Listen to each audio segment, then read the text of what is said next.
What's the latest in Philly and Brooklyn, Woj?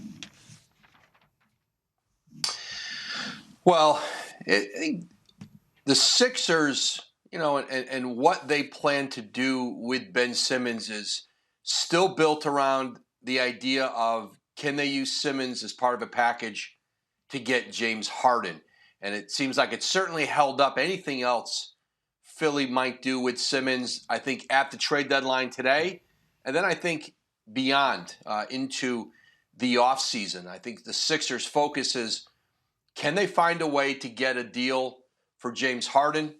And if they don't, I think they'll plan to pursue Harden in the offseason and continue to have likely use Simmons, whether that's in a trade scenario then, or if they can get Simmons, if they can get Harden in free agency, maybe they have to move Simmons somewhere else to help create the space. But as for Brooklyn and Philadelphia, listen, I think there'll be communication today. And I think ultimately, Philadelphia is going to have to decide how aggressive they want to get with James Harden. How much would they want to give up now versus believing that they could get him in free agency? Creating the cap space is difficult. They'll be able to do it. But how much would Philly be willing to give up now, knowing that they have a great deal of confidence that they could get him later? And so that's certainly a lot of what the Sixers have to weigh, and certainly what Brooklyn's going to have to weigh between now and the deadline today is, what do they want for James Harden if they're willing to move him?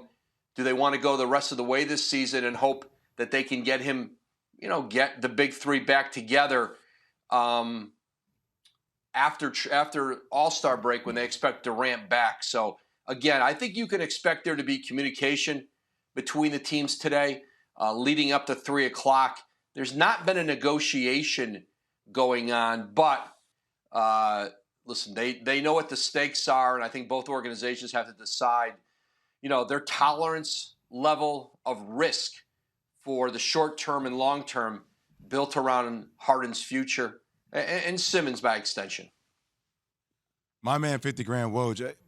Let's hypothetically play the game that, and I think it's going to happen this way, that there's not going to be a deal that's going to happen between Brooklyn and the 76ers right now. What does that mean for Sean Marks and how they handle the James Harden situation moving forward for this year?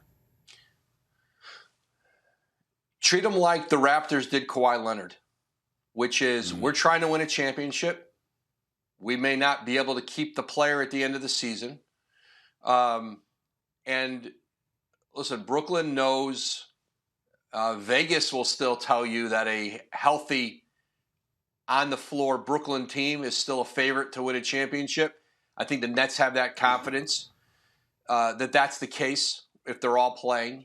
And I think so much of this, a big part of, I think some of the gulf in Brooklyn is Kevin Durant's been away with rehabbing his injury. He and Harden haven't been on the court together. They haven't been playing together.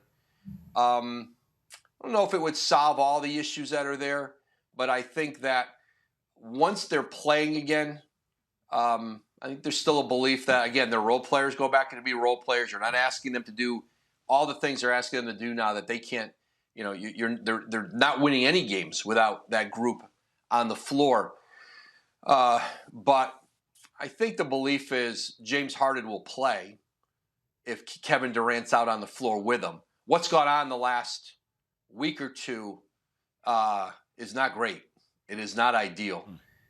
It does not if you're the Nets, it doesn't give you great confidence about James Harden. So again, they've got decisions to make today about Harden, his future with the Nets.